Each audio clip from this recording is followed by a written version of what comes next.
Okay, we've got a 2012 Dodge Ram 1500 with the 5.7 Hemi.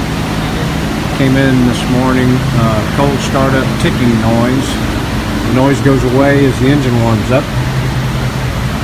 And what we've got here is exhaust leak at the back. We've got two broken studs here, two broken bolts off in the cylinder head. We're going to have to extract those and replace the gasket, reinstall the manifold. It's a pretty common problem on the 5.7s. We have seen this several different times, and the right side has been done on this vehicle about 6 months ago. Now it's come back with the left side doing the same thing. So if you drive one of these 5.7 Hemi Dodges and you notice a ticking noise on startup, it goes away after it warms up, give us a call.